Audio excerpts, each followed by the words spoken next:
Aujourd'hui, je vais te parler de la pratique du journaling ou de la journalisation en français. Si tu ne connais pas cette pratique de journaling, en gros, ça consiste à écrire dans un carnet ses réflexions, faire des introspections sur différents sujets, différentes thématiques. Et donc justement, je vais t'en parler plus en détail dans cet épisode. Mais surtout, ce que j'ai envie de partager avec toi aujourd'hui, c'est 3 bienfaits, 3 avantages à pratiquer cette technique de journaling dans sa vie, dans son quotidien. Donc si ça t'intéresse ou si tu es curieux, curieuse, comme d'habitude, tu prends ton petit carnet et un stylo et t'écoutes cet épisode. À tout de suite.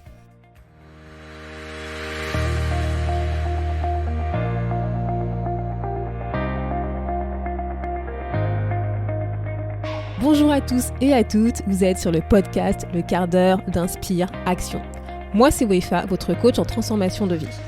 Chaque semaine, retrouvez dans ce podcast des outils pour développer votre self-awareness, des actions à réaliser pour démarrer votre transformation, ainsi que des témoignages de personnes comme vous et moi qui ont décidé de devenir l'architecte de leur vie. Alors, installez-vous tranquillement et prenez de quoi écrire. Hello la tribu et bienvenue dans cet épisode 88 du podcast. Aujourd'hui, j'ai envie de te partager 3 bienfaits de la pratique du journaling. Alors, journaling, c'est un mot anglais. Je pourrais le traduire comme la pratique de la tenue d'un journal de réflexion, d'un journal d'introspection. Et à l'approche de cette fin d'année, j'avais envie de partager avec toi une pratique que j'utilise personnellement tous les jours, donc qui est le journaling. Et j'avais envie, justement, d'en parler plus précisément dans un épisode dédié, parce que je te parle beaucoup de réflexion, d'introspection, pour mieux se connaître, des exercices de connaissance de soi, etc. Et je trouve que c'est une technique assez simple qui va rejoindre la technique d'écriture, puisqu'en gros, ça consiste à écrire dans un carnet. Donc si tu ne sais pas ce qu'est le journaling, écoute, je vais t'expliquer pourquoi. En tout cas, moi, je pense que c'est intéressant de mettre en place cette pratique dans son quotidien parce que il y a notamment 3 bienfaits que moi, personnellement, j'ai observés sur ma vie, mais aussi qui ont été observés à travers différentes études réalisées sur cette thématique du journaling. Donc, sans plus entendre, je vais t'expliquer en quoi le fait de tenir un journal peut t'aider dans ton quotidien et notamment à mieux te connaître. Donc, le premier bienfait, le premier exemple que je partage avec toi, c'est que en fait, ça va agir sur ton bien-être. Écrire dans un journal, oui, ça va agir sur la manière dont tu te sens dans ton quotidien. Si jamais, comme moi, tu as déjà tenu un journal dans ton adolescence, qu'on va appeler un journal intime, souviens-toi comment est-ce que ça pouvait être agréable, en fait, à la fin, une fois que tu avais écrit dans ce journal, comment tu te sentais. Tu vois, une fois que tu avais écrit tout ce qui te passait en tête, que tu t'étais libéré de ces émotions qui t'envahissaient, que tu les couchais sur une feuille de papier à travers ce journal, souviens-toi justement de comment est-ce que tu te sentais, un peu léger, bien, tranquille, un peu comme un poids que tu t'étais libéré grâce à ce journal. En tout cas, moi, c'est vraiment ce que je ressentais quand j'écrivais certains moments de ma vie dans ce journal. Et en fait, notre cerveau, il retient beaucoup d'informations, même s'il est feignant, pour le coup, il faut le dire, il est feignant, sans que tu t'en rendes compte, il emmagasine beaucoup d'informations et beaucoup d'émotions, beaucoup d'expériences, de ressentis. Et parfois, ça fait du bien, en fait, juste de sortir, en fait, ce qu'il y a dans notre tête et de le poser quelque part, que ce soit sur un support écrit, notamment avec un journal, ou éventuellement, si ça peut être un support oral, un dictaphone, si tu préfères l'audio. Tu vois, c'est vraiment ce principe de se dire... je vais alléger mon cerveau d'une certaine charge mentale. Tu vois, je vais alléger mon cerveau des émotions qui sont contenues dans mon cœur. Tu vois, une certaine manière de les partager avec quelqu'un. Alors certes, c'est avec toi-même à travers ce journal, mais tu vois, ça te permet vraiment de reposer en fait ton cerveau, ton cœur et ton corps. Et oui, parfois on s'en rend pas compte, mais l'écriture, en fait, tout ça, ça te permet vraiment de faire le vide en fait dans ta tête, j'aurais pas tendance à dire le vide de tes émotions, mais au moins, tu vois, partager les émotions qui sont dans ton cœur et reposer ton corps. Tu vois, une certaine charge que tu as sur tes épaules qui, elle est partie, elle est vidée parce que tu as partagé avec quelqu'un, avec ton journal, ce que tu avais en toi. Et d'ailleurs, tu vois, moi, personnellement, je continue d'écrire parce que ça me fait un bien fou quand je me sens patraque ou quand je me sens énervée, par exemple. Tu vois... ça me permet vraiment de prendre du recul, de poser ce que j'ai dans ma tête, ce que j'ai sur le cœur, ce que j'ai envie de dire, et ça me permet de prendre du recul par rapport à la situation que je suis en train de vivre. Alors je t'avoue que parfois mon clavier, lui, il n'est pas forcément content quand je suis énervée parce que j'écris à la fois avec un stylo, mais j'écris aussi de manière numérique maintenant parce que j'ai aussi un journal numérique et je peux te dire que parfois mon clavier, lui, il se rend bien compte que j'avais besoin d'extérioriser cette colère ou cet énervement à travers mon journal. Et pourquoi justement l'écriture, le journaling, le fait de tenir un journal de réflexion, d'introspection fonctionne, et notamment sur ton cerveau? Parce que en fait, il y a une étude expérimentale qui a été menée et qui a révélé que l'écriture expressive, donc de ce que tu vas ressentir, de ce que tu vas exprimer à travers justement cette écriture, elle peut aider notre cerveau à en quelque sorte refroidir toute la partie, tu sais, inquiétude, anxiété, stress, et ça va, tu vois, ça va en quelque sorte s'extérioriser au-delà de toi et ça va te permettre justement de prendre du recul.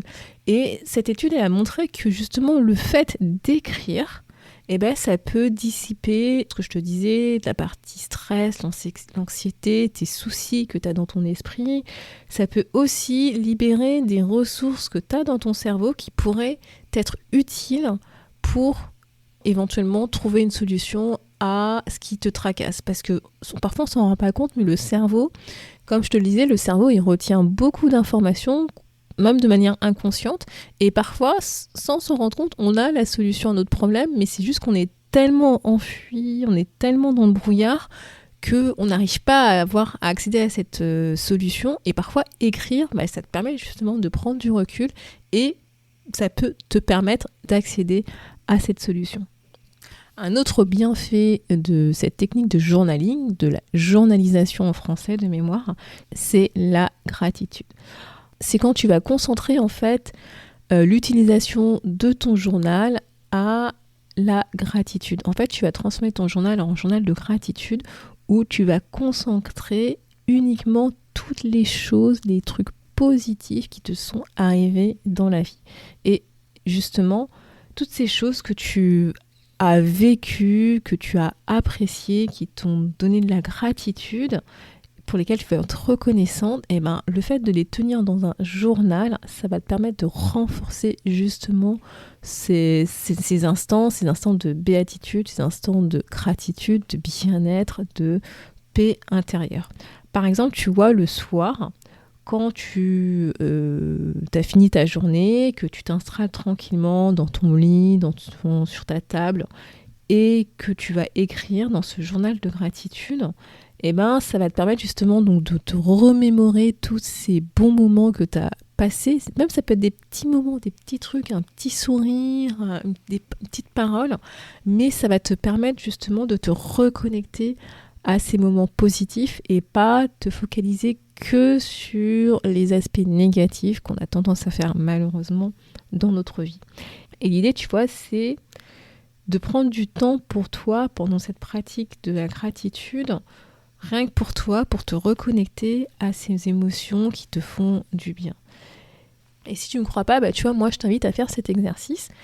C'est justement le soir, en fin de journée, quand ta journée est terminée, c'est de t'asseoir tranquillement, c'est de respirer profondément et de te souvenir de la journée que tu as vécue, du matin jusqu'au soir.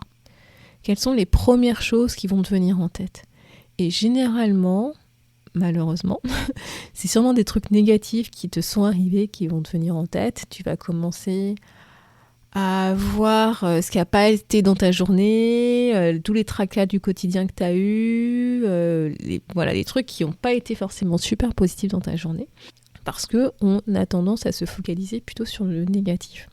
Alors que justement, en t'instaurant ce rituel de gratitude, tu vas te concentrer en fait sur les petits trucs qui t'ont redonné le sourire.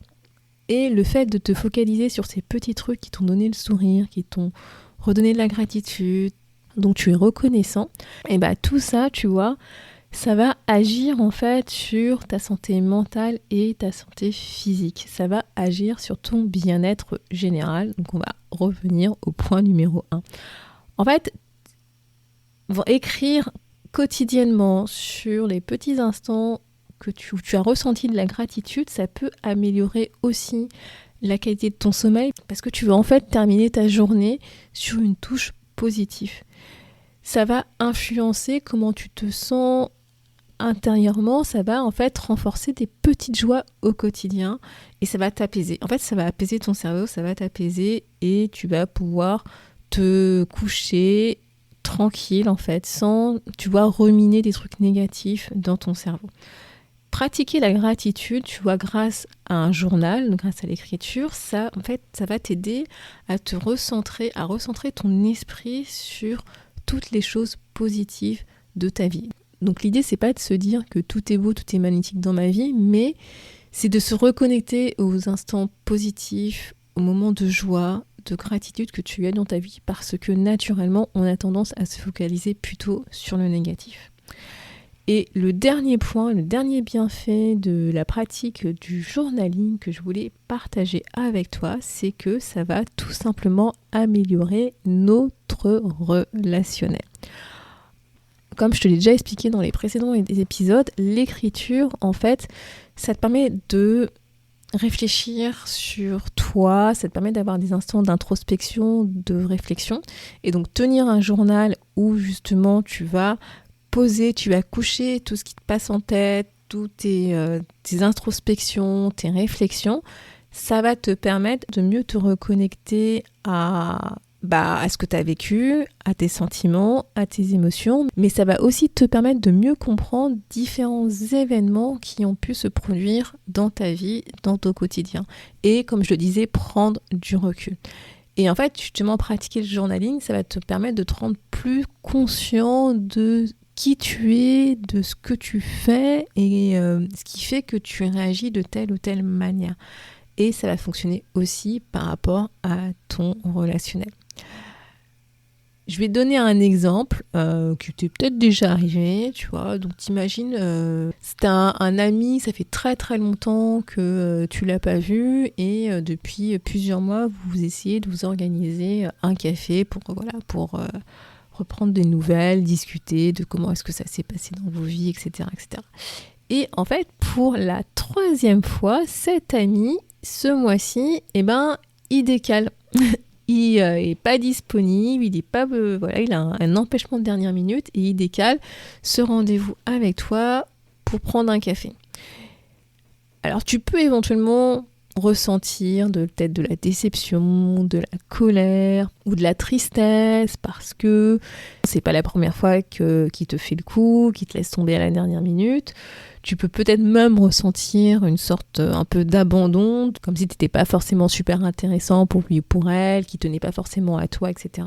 Tu vois, ça peut être des émotions que tu peux ressentir et qui sont ok effectivement vis-à-vis de la situation, mais ces émotions pourraient aussi être peut-être un peu irrationnelles par rapport à la situation, parce qu'en fait tu sais pas pourquoi cet ami ne peut pas venir pour ce 3e rendez-vous, pour prendre un café avec toi. Et tu vois, de prime abord, si tu as ces émotions-là et que tu les gardes en toi, et que tu commences à ruminer, que tu commences à faire des suppositions, que tu commences à faire des ci, ces sentiments, ces émotions, elles vont peut-être commencer à grandir et vont influencer ton interprétation de la situation qui pourrait peut-être prendre un chemin irrationnel et qui pourrait se transformer peut-être en de la colère vis-à-vis de ton ami, tu lui en veux, etc., etc. Alors que si par exemple en fin de journée justement, tu prends ton journal et que tu écris justement cette situation, que tu écris les émotions que tu as ressenties qui sont tout à fait normales, que tu écris tes pensées que tu as eues, et ben ça pourrait peut-être t'aider, tu vois, à prendre du recul et à peut-être avoir une autre interprétation, tu vois, de la situation. Peut-être que ton ami, tu vois, traverse lui-même en ce moment une situation assez difficile qui fait que il a des empêchements, peut-être que ton ami a des problèmes perso, importants, familiaux, de santé, tu sais pas, enfin voilà. Et en fait, l'idée que je veux que tu tiennes, que tu gardes en tête avec écrire des situations où tu as ressenti des émotions qui sont fortes, qui sont pas forcément désagréables, ça te permet de prendre du recul, ça te permet de les partager avec un carnet avec toi-même, ça permet de les extérioriser, ça permet aussi, tu vois, d'analyser des situations peut-être de manière un peu plus rationnelle que à chaud, si tu te laisses emporter, si tu te laisses submerger par tes émotions, et ça va te permettre en fait peut-être, tu vois, de mettre une certaine distance entre, tu vois, la situation, tes pensées, ton ressenti, qui potentiellement peut t'amener en fait à des conclusions hâtives, à des conclusions irrationnelles. Et écrire, ça va te permettre vraiment, tu vois, d'avoir une autre perspective de la situation, parce que justement quand tu écris, ton cerveau réfléchit en même temps et il y a des nouvelles connexions qui se font dans ton cerveau par rapport à la situation que tu as vécue, et ça peut te permettre d'avoir peut-être un peu plus de clarté que tu pouvais avoir à chaud quand tu as réagi à chaud par rapport aux émotions que tu as vécues. Tu peux avoir peut-être une autre perspective de ce qui s'est passé, de la situation, et voir, tu peux peut-être avoir une nouvelle empathie qui va naître grâce justement à cette écriture introspective.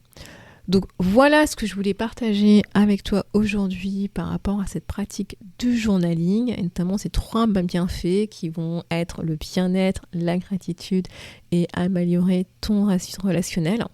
Et moi en fait ce que j'aurais tendance à dire, et ce sera l'exercice, le challenge de cette semaine, c'est que si tu veux commencer en fait à pratiquer cette technique et à tenir un journal, tout simplement c'est très simple, c'est tu prends un carnet, tu prends un stylo et t'essayes d'écrire tous les jours 1, 2, 5 minutes ce qui te passe en tête. Vraiment simplifie-toi le truc, pas compliqué, des questions et compagnie, juste tu prends un carnet, un stylo et t'écris ce qui te passe en tête, ce qui s'est passé dans ta journée, ce que tu as retenu, les émotions que tu as vécues, ce qui s'est bien passé, moins bien passé, etc. Et si jamais tu veux aller plus loin dans le journaling et que tu recherches un guide, un carnet pour t'aider justement à faire cette introspection, à tenir un journal de gratitude, à rester focus sur les actions que tu dois réaliser dans ton quotidien, sache que moi j'ai créé un carnet qui s'appelle Mon journal d'Inspire Action, que tu peux trouver à l'adresse wefabagidi.com/journaling. Sur ce, je te dis à la semaine prochaine.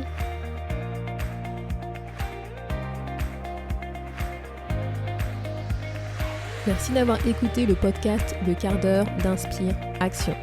Et surtout, n'oublie pas, ce podcast est fait pour toi, pour t'inspirer à passer à l'action maintenant pour changer ta vie. À la semaine prochaine pour un nouvel épisode.